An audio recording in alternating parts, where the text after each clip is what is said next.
If you're looking for that podcast where we trash things out and we just lay it on the table and say it as it is, then you're on the right place. Welcome to Candid Convos with me, Chiwete Onyema, also known as the voice of the city. Today I have a guest that I must say, someone I respect so much. He is a rapper, an actor, a businessman. He has seen it all, done it all when it comes to entertainment. And I must say, people say we look alike. I kind of agree with them. OGA BOSS is right here at the table. OGA BOSS, how you doing? What's up, man? How are you? Welcome to the Candid Convos with me, Chiwete. Thank you so much. This conversation is something we should have had for quite some time. Yes, this should have happened. We should have been on the second or third edition. I'm telling you. But yeah, but I like your outfit. Thank you so much. Yeah, and you said I'm your lookalike, man. I don't have muscles though. Nah, don't worry. You're building some already. Thank you for having me on the show. Yeah, thank you so much. So how have you been though? Great, man. Great. 24 has been great. It's been busy for me though.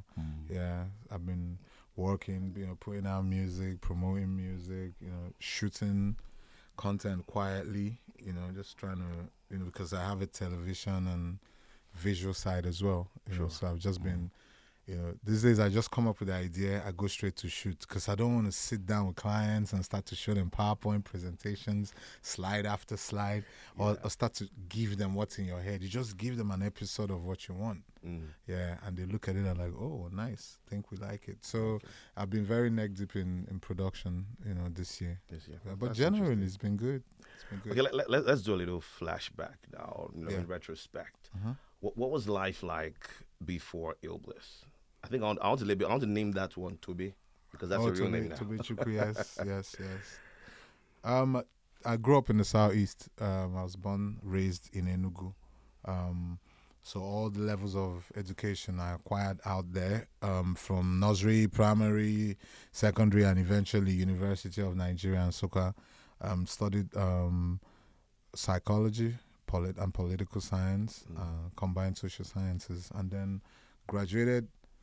Got on the bus and came to Lagos. On the bus. Yes, and came to Lagos. That's where one chapter ended and another one started. But before then, growing up in Enugu is a quiet town, quiet civil service town.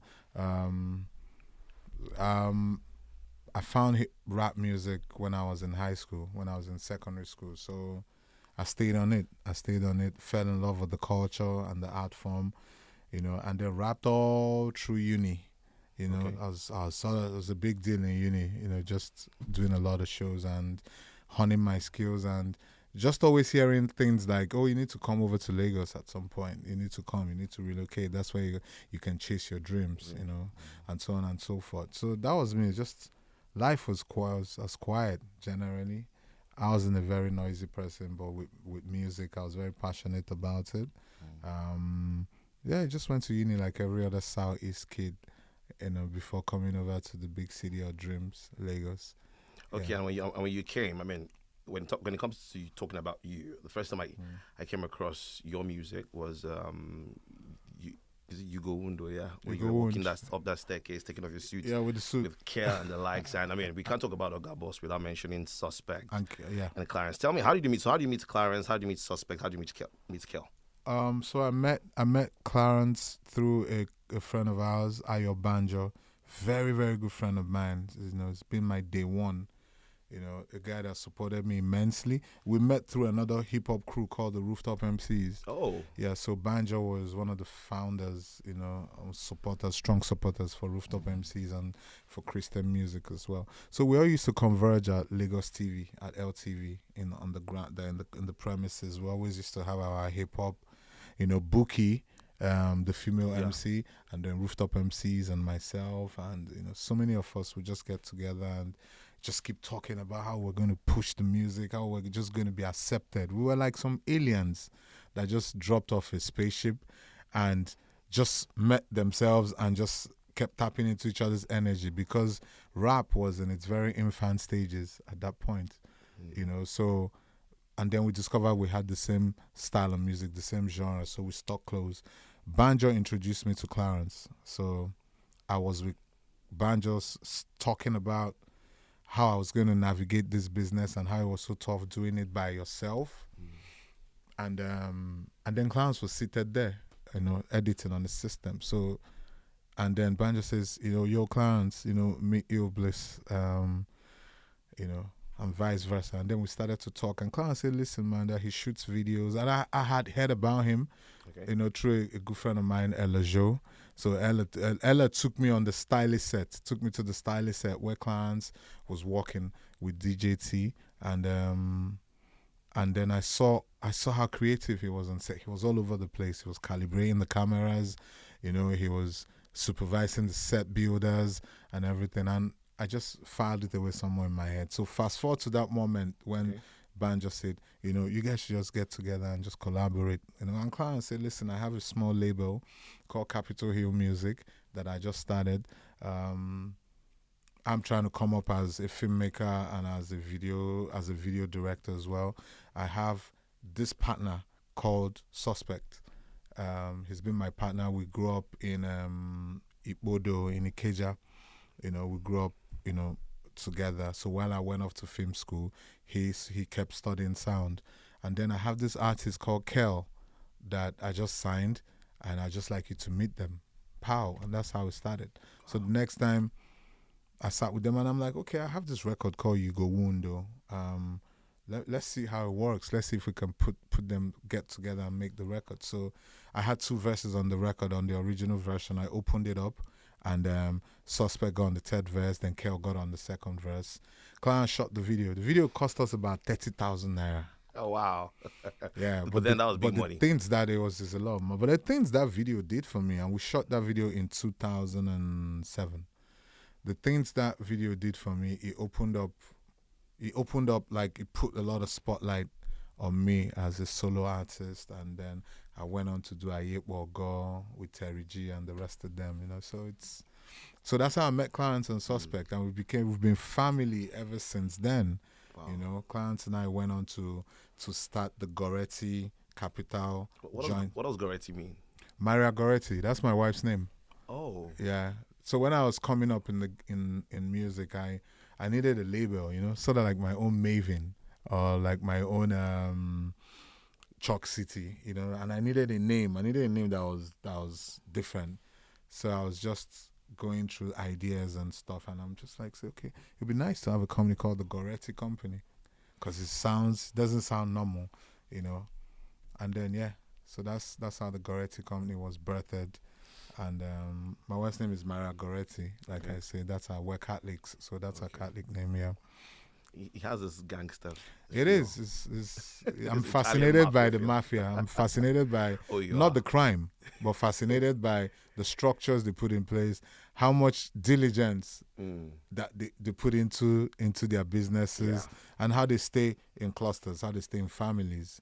You understand? They call them Coscas, like they stay in clusters and Coscas and go about their businesses and look out for each other. So that's the foundation of my brand. Is if you look at that whole OGA BOSS persona, it's kind of like built after like American Gangster, The Godfather. Those kind of films influenced me a lot when I was coming up in the business. So, yeah. Now you've branded yourself, that Igbo boy, right? And it's something that's stuck. Right? Mm-hmm. Would you say because when you look at it now, when you talk about Igbo rappers, you're definitely in the conversation. Mm-hmm. Would you say you're a pioneer of Southeastern hip hop? I think dialectically, no, because a couple of people have given a lot more than I have. Okay. From a dialectical perspective. Shout out to Raw, Mr. Raw. Or we call him Raw one day. We used to call him Nigga Raw, but he said we should remove the nigga. So, shout out to Slow Dog. Shout out to the late MC Loaf. These are guys that pledged, the entire flow was Igbo, pretty much.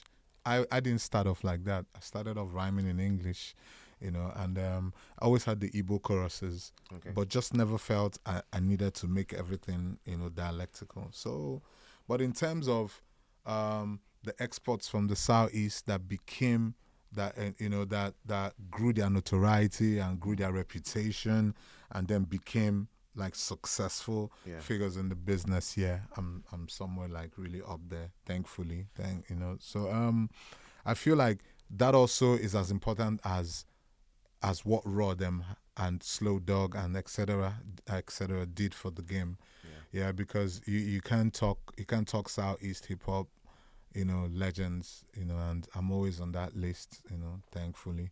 So I've influenced the how to embrace the culture and expand it, not just keep it locked in dialectically or just keep it for the region.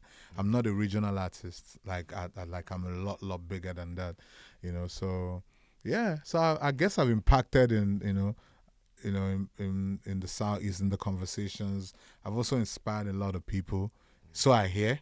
I mean, like I sit out here in Lagos and I don't even know there's an Illbliss somewhere in UNN or in Caritas University or in ASUT or in IMT or in IMSU, ABSU, FUTO. They're all there. Or even in the streets, just hustling. A lot of people reach out and they're always like, boss, like I'm trying to build myself up, like the way you built yourself. So, yeah. So we've had impact, loads of it. Okay. You've had impact. You've also had albums, I must say. Dirty Boy, OGA BOSS, Powerful, Illigati, Illy Bumaye, Illosophy, Illy Chapo. Oh, yes. And most loads of recently, Illies. Loads of I'm Illies. wondering. So, first, so 2 questions now in all of this, in this album conversation. One is, which of them was the most challenging for you? My first aside the latest one you dropped. My first album was I was trying to find myself. So I hadn't made an album before, so I was just trying to strike a balance, because the truth is I come from a very conservative side of hip hop. Okay. I come from a very lyrically inclined side of hip hop. Coming up in rap, I was very inspired by a lot of lyricists, like people that it wasn't even about just commercial success. It was about the flow, the cadence, the wordplay, the punchlines, the metaphors. So those were the guys that inspired me a lot. But living out here in Nigeria, that's not your reality. Because in Nigeria, we're all up in one tunnel facing the fans, and the fans want you to thrill them. They want you to entertain them. So you couldn't just be a lyrical artist. You needed to entertain as well, So I started, my first album was a lot of hit, like just trials, error, like try some things. Some things will work, some things won't work, But I knew I needed to make money, because to make that debut album, I sat back and I asked myself, what do you want to achieve? Do you just want to be one of them, or do you just want to stand out? So, and I decided I was always going to stand out. And I felt it started with branding. I felt it started with, and then, I was a banker as well. So I was a banker when I came into Lagos for youth service, I joined a bank. Okay. Yeah. And part of your training, banking trains you thoroughly. So part of our training was understanding the mission, the vision, and the soul of the brand. So they will put us in all kinds of trainings, And shout out to our common friend Wade. Yeah, sure. That's shout out to Wade. Yes, I'm gonna have him on this table soon. Yes, so, yeah. that's where I met Wade, and that's where he was one of our in-house facilitators. Yeah, so they got people from PricewaterhouseCoopers, from KPMG, from Augusto Training to just come and train us as bankers on different things. Okay. But they also trained us on understanding the brand that you work for. So it was there that I started to understand that, every brand had like a corporate color or corporate colors. Every brand had a look and feel. Yeah. There's a reason why this was called Zenith Bank. There's a reason why and it was the big Z, the red big Z, and this was their mantra, and this is what they stand for, the culture of the business. So I started to look at it like, oh wow. So when I become an artist, when I become a successful music, and TV entrepreneur, I must have a brand. The same way a Kenny Ogumwe has a brand, the same way a Tajuddin Adebetu has a brand, the same way Ayo Animashaun has a brand, Ben Bruce, so on and so forth. So I decided I was going to do that for myself, but on my terms. Okay, so for the first time since you started, putting albums out there, your last album has nothing about your name on it. Oh, yeah. That's See the Guy. Yes. I had to depart. It's a total departure from everything that I had done before. Yeah, why is that? because it's It's like a new journey. Okay, It's like a new journey for me. If you look at that Sidekai album closely, you'd see that the cover art isn't even me. It's my daughters. So Sidekai was coined from Kachim Side and Sochi Kaima. These are my two daughters. They're 7 and 4 respectively, age-wise. And Miracle Babies, you know, I had them after a while. We waited for them for a while. Waited for Kaima for 8 years after marriage, you know, and then she came eventually, and then Side came in. Kaima came in 2017. Side came in 2020. So between 2020 and 2024, you know, I was totally immersed in fatherhood. I mean, even before then, when Kaima came, I was immersed in fatherhood. We had just welcomed our first child. So a lot of things changed about me, changed about, you know, how you prioritize your life and how the things you put more effort into, how you plan, how you even do business, because now you need to fend, you know, for two incredible kids. And I was just slow with music between 2020 and 2024. My last album was 2020, which was Ilichapo. Yeah. And after Ilichapo, I took a break. I took a long break. I wanted to rest, depart from the music, and just, you know, develop other sides of my business. And I just looked at them one Saturday morning, and they were just standing on top of the dining chairs, and they had my glasses on, and they were like, "So Papa, how do we look? How do we look? Do you like how we look wearing your glasses?" And they had my hats on as well. So I just looked at it. I picked up my phone and I took that picture, and I just kept it. I didn't know what I was doing. So months down the line, I was just looking at that picture, and my entire album just came to me. Wow. As an idea. It just came to me, and I'm like, first of all, you're going to name it. It will not be it won't be Ilibomaye, it won't be Ilichapo or a loss of the part coined their names. So I coined up Sidekai. That explains why they're on the cover of the album. That's why they're on the cover. That same picture. That same picture became the cover for the album. And because a lot of people, I remember when I was recording with Odumodu Black, and we'd made a record called Full Chest, and he was like, "Baba, wait, who be these cute children?" I said, "That's my daughters and my daughters." And he just looked at me and was like, "Man, boss, I hope someday I can be able to get to this point where I can just be iconic with my pictures. I can be iconic with my art, you know, so to speak." So, yeah, that's the story of Sidekai. And I sat back and I started to write. That's probably my most personal album. Yeah. Most personal. Yeah, most personal. I have a record dedicated to my kids called Daughters. I have another song called Male, featuring Kobam Zasokwo. You know, and then Madi Kuti is on another record called Spirit. You know, Fave is on Peace of Mind. I love that one. Yeah, that's my favorite. yeah. That's the favorite of that album for me. It's one of my best songs in the year 2024. Actually. Thank you. Yeah, you told me when it came out. You told me when that song hits. Yes. So it's been great, man. The Sidekai journey has been incredible.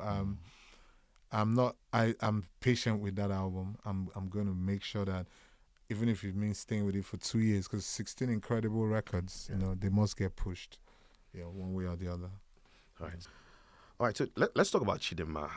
I mean, how did you get to signing her? Because I mean, your chemistry with Emini Bola, that song is one of my favorite songs of all time. Right. So tell me, how did you get to work with Chidinma? First of, like, when you met her, what was the first impression you had? I met Chidinma when I was a production manager for a company called Ultima Studios. So Ultima were the producers of two formats: Who Wants to Be a Millionaire and Project Fame West Africa. So I started out with the Millionaire team, you know, and Frank Ador and the entire team. So until they brought Project Fame, and then I moved to join the Project Fame team as a production manager. And so I auditioned. We were part of the audition team and everything, and she auditioned in Lagos, you know. So I remember when we're shortlisting, you know, and then she just came out to perform, and I was just looking at her, and I was like, she's so petite but with a powerful voice.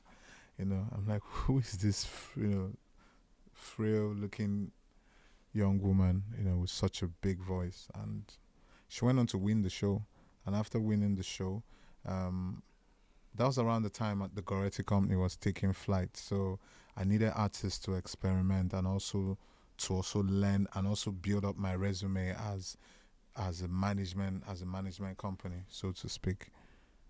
That also took care of Illbliss, but we're going to take care of other artists. Yeah. So so we met up, and after the show, I pitched to manage the artist, and it was given, and then we sat down, and then we started to build, on her brand.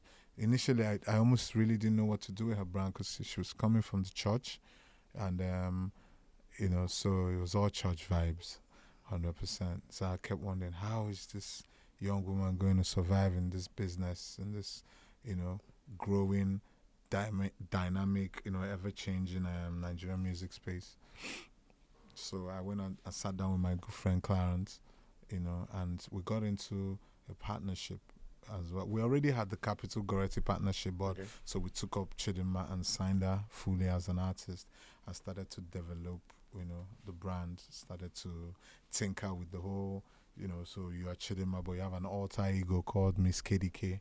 So Miss KDK will be the crass, hip-hop-ish. So that mini baller side is Miss KDK. Yeah, Chidinma is. So you guys put that together. You guys created. Yeah, created that entire, put it out together. Around the same time, we were creating Fino's brand Bible. Initially, Fino was put on my second album on a record called Anama Chikwano. Yeah, no, definitely. We're going to talk about Fino. Yeah, but for Chidinma's own situation now. Yeah, you said you put that together. You created that. Pretty much. Miss KDK. Pretty much. Yeah. So what I was doing with the music, big shout out to the Suspect.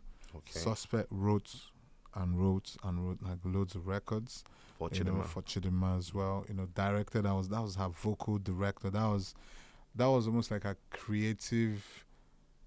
Okay, so that was the one person I would say. Today we're going to make a ballad, and it'll be in Yoruba, and it'll be about your mom. Tomorrow we're going to make a balling song for the clubs.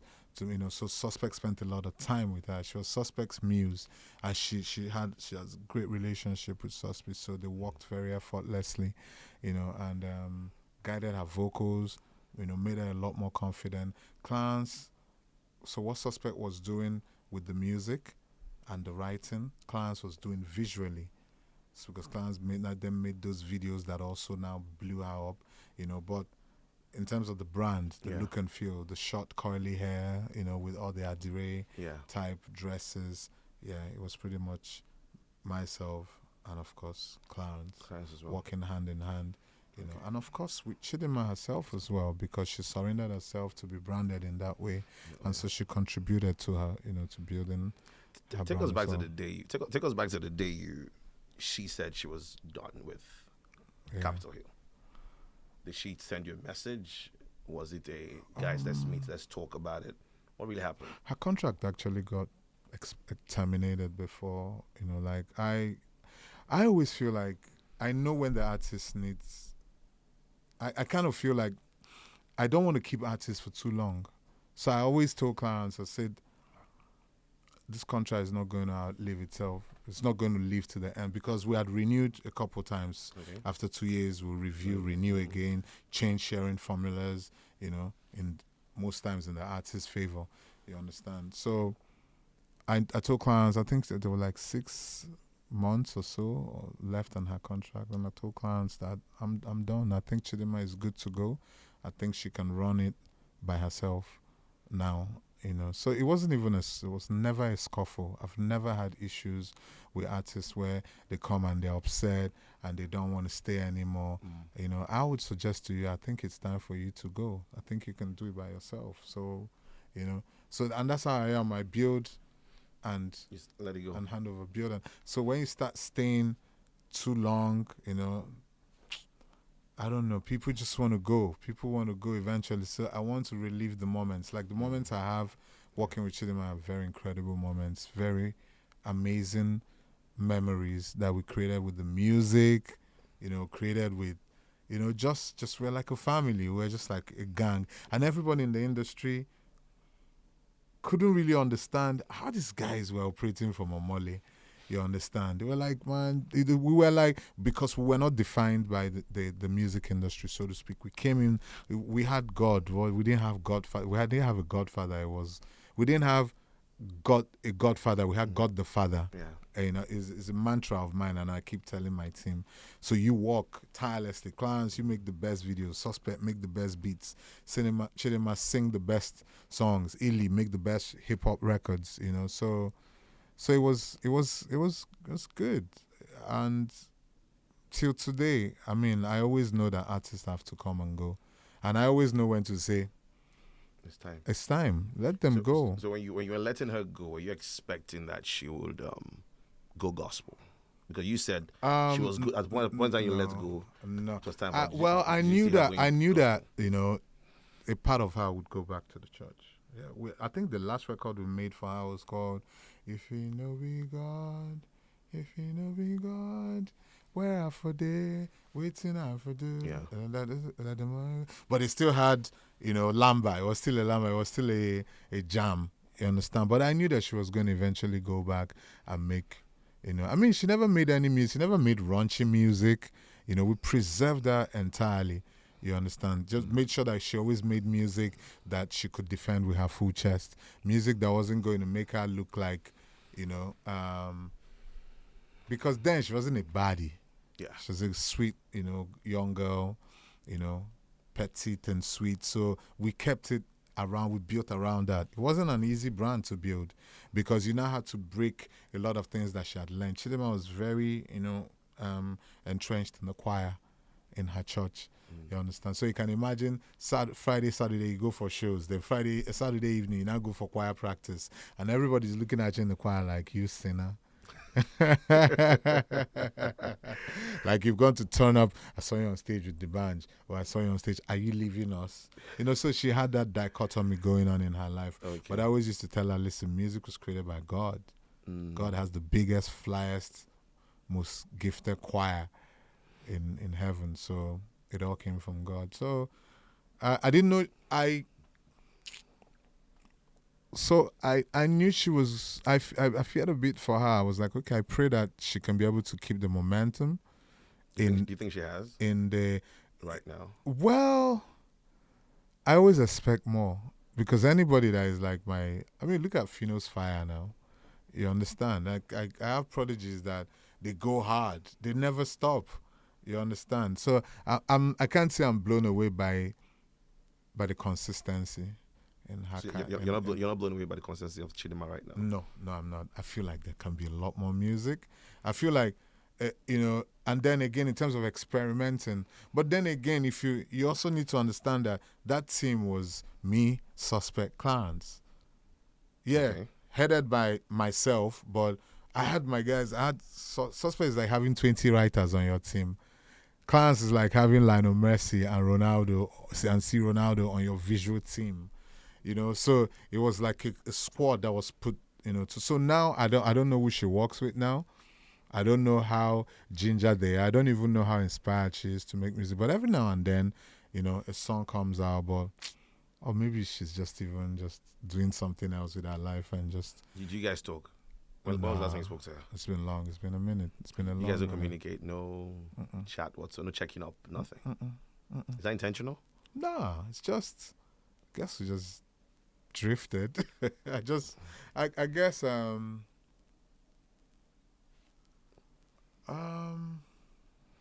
a lot of things started happening. I became a dad. I focused more on my career. Yeah, because I spent a lot of time at Capital developing other artists. And it came with its penalties. It came with its own consequences. At some point, people started to get a bit, okay, so is he like a Don Jazzy? Or is he, you know, is he like a Cobams? Or is he a producer? Some people think I'm a producer. Yeah. Some people think I'm the one that shoots Clarence's videos. All kinds of misconceptions. You know, so Illbliss, the brand, always used to get, you know, covered up in all of that extra stuff that I was doing. Okay. You know, then I took a decision that I was going to go in. So now I wake up, I'm light on my feet. I'm not worrying about artists, budgets to do their promos. I need budgets to do my promo. So I just centralized my brand and stayed focused, and it's been so ever since. And alongside the other things that I'm doing, but powered by the Illbliss brand. Right, Someday soon, maybe I might sign a new artist, but for now, nah. So based on what you said now, because you made it clear that there was a team around Chidinma, right? Absolutely. Would you say now she's kind of exposed?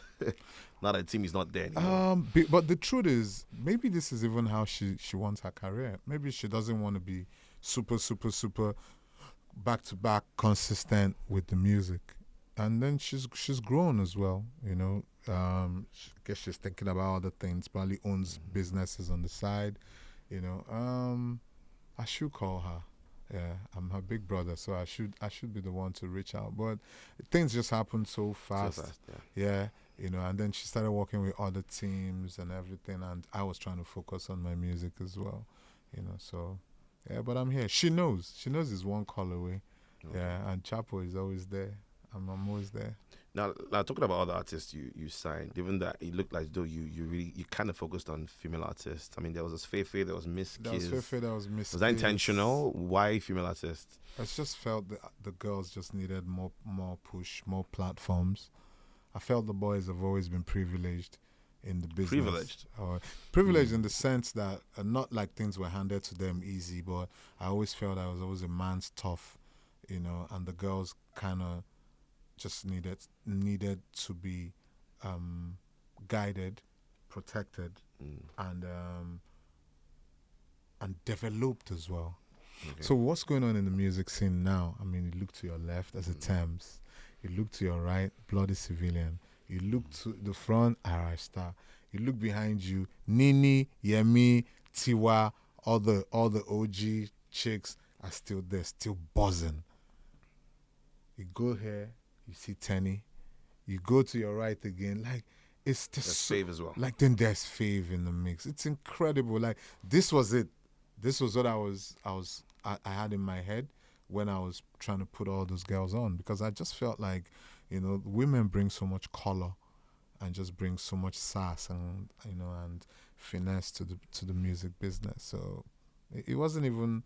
It was just something that happened naturally. I just felt, okay, if Chidinma clicks, then we can bring another girl that raps, Miss Kiss. We can bring Fefe, with her whole Gen Z or Te vibe, Then it wasn't even called Gen Z. I didn't know what I was doing. I just knew that I was putting a chick on, and she was going to be a cross between Aliyah and TLC. And I always have references. References that I work with, just to when you're creating a brand. So, but was it the same case for Fefe and Miss Kiss in terms, because you spoke about Chidinma getting to that point where you're like, okay, I've set it up, you can now move on your way. Is that what happened with Fefe and Miss Kiss? No, Fefe left a lot earlier. She left when she was still in development, because clients and I also decided we were going to be giving them a shorter contract that precedes the main contract, so that we can look at it and say, okay, it's been 6 months. You are lazy. What are we going to do with you? Or it's been 6 months. Your work ethic is incredible. We're inspired. We want to stay for another 2 years. So which was it for Fefe? First Fefe was the 6 months. I'm saying, did you come out and say, "Oh, you're lazy"? No. Fefe wasn't lazy. Why I mean was, it's just a figure of speech. I'm just saying so that the artist so that we could actually measure the artist and their input. Okay. Now with Fefe, she needed to go. She said she needed to go and do some other stuff. Some family stuff, some family businesses she needed to get into, and I asked, is this something to do with how you've been pushed and promoted? And she was like, nah, and I believe that. I wouldn't not want to believe her, because we're like a family. Yeah, Miss Kiss stayed longer. Yeah, put out a couple EPs. It's been grinding, and everything. Shout out to Kiss, man. She put in a lot of work, and yeah, and they moved on with their lives. Okay. I never hold the artist back. Like, I'm an artist, so I never hold them. I just cut them and just say, okay, you know what? Go. I'm always here. But do you feel some kind of, I don't use the word pride now, but do you feel some kind of way when you realize that once most of them have left, they are not on that level they were when they were with you? You know, at Goretti / Capital, it's a lot. It's family, bro. Okay. You can't find that anywhere else. Like down to the guys in Clarence's crew. That ride or dies for you.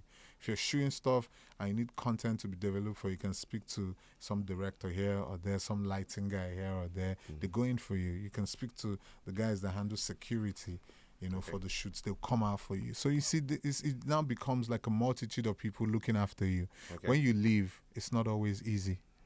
It's not always easy for you to, pull in that kind of resource around you. So I guess these girls paid the price for the girls that came after them, or maybe they just found out that the business was a lot tougher than they knew it to be. So when you go out and you're doing it by yourself, and you're finding out, I can't pay for this. I don't have this. I can't get my records to play at such and such places. We knocked down. I personally knocked down a lot of barriers for these artists. Opened up my entire contact base and told them, these are my people. This is my team. This is my family. We need to push them from radio to television to social media. It was, open doors. So I don't feel, okay. just to answer your question, Okay. it's not like it doesn't come with pride. It just comes with some resignation sometimes. Comes with, wow, whatever happened to. And if you look at it, everybody seems to kind of fizzle a bit when they leave because the energy was different. You see, my energy is very contagious. So I push you the way Guardiola pushes Man City before they started having this their nosedive. Like that's how I push. That's how, like six leagues, like 6 trophies, Premiership trophies back to back. Like I push for excellence, and I keep telling you, you must learn everything. When you get to City FM, for instance, you're going to know the gate man's name. You're going to know the receptionist. Way before you come up to the OAPs, you're going to know the librarian. You're going to know all the DJs. You're going to know the clubs that the DJs play. Yeah. You're going to support them as well, not just they supporting you all the time. So a lot of people can't work with my work ethic, so they fall. But the guys that studied it, internalized it, they're good. They're good. So with Miss Keys, like I remember one of your songs. Now you said it. You said they say I sign a lot of Igbo artists. Yeah. And all that was Miss Keys, because Miss Keys, of course, she raps in Yoruba. She's totally different from the Finos and the Chidimas of this world. Would you say was that done out of a little bit of I don't use the word pressure now, but were you trying to prove a point? Just that look, my label is not for Igbo artists alone. No. I met Miss Kiss and she spit bars for me and at some radio station, and I just loved the way she sounded. I loved her energy.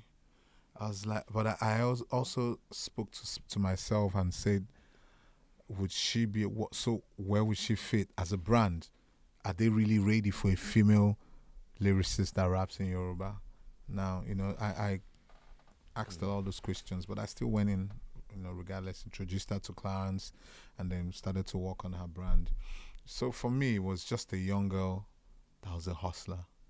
You tell Kiss, crash through this wall, there's results at the end of it. Before you finish the sentence, she's crashed the wall. And if she can't crash through, she'll go back and tell the boss, I helped myself crashing through the wall, I'm going to go in again. Very driven. And I like driven artists because I come from that cloth. That's the cloth I come from. Yeah. Artists that put it together, built it up from scratch. Like, I still have people in the most mundane of stations still playing my records. I still have incredible love in this business, and it's just because I kind of slowed down to also appreciate the people, and also just as much. And it's not even money. It's just OGA BOSS is our guy. We go to war for OGA BOSS, and that's it. That's what I try to teach to the younger artists. Yeah. So let's talk about Fido now. I mean, was he signed to you? Because a lot of times he was like, because you just spoke about the fact that you developed literally his brand, more or less. Yeah. Was he signed to Goretti Capital? What was happening? He was signed to Goretti. So being signed to Goretti on a management deal. Management deal. Yeah, management deal. Because there was Penthouse in there somewhere. There was always Penthouse. Always, there was always Penthouse is Fino's label. So the same way I had Goretti. Okay. Yeah, you understand. So he had Penthouse as well, and then had another label called Sputnet. SPUT. Sputnet. Yeah, I remember that. You always mention that too in the song. Oh yes. You always write it up. So Sputnet was the label. Penthouse was his own label. So it's like Young Money, Cash Money, But then there was a management team, that put him together. Chased endorsements for him. Secured big endorsements for him. Secured a lot of deals, and then of course put him in the capital space. And putting him in the capital space meant he would have access to all the resources that capital artists had, and also have access to, Clarence Peters, who shot all his formative videos, Alabama, Paso, My Record and Amachikwan, which was the record that pretty much blew up Fino's look and feel. That look was totally different, and then announced him that. Yeah, and that announced him. So, that's why he's fam till the end, because, minus fact that we both come from Enugu, from the 042, he's an incredible artist, such an intelligent artist as well. Yeah. It's a wrap on Candid Convos with myself, Chiwete Onyema. Thank you so much for listening. Of course, I'm hoping that you can follow me, of course, on social media at Chiwete Onyema. Also, feel free to click the like button. Yes, and subscribe as well on YouTube, all right? So I'll see you again. I'm sure you're wondering who my next guest would be, huh? Just stay here. I'll let you know. Bye.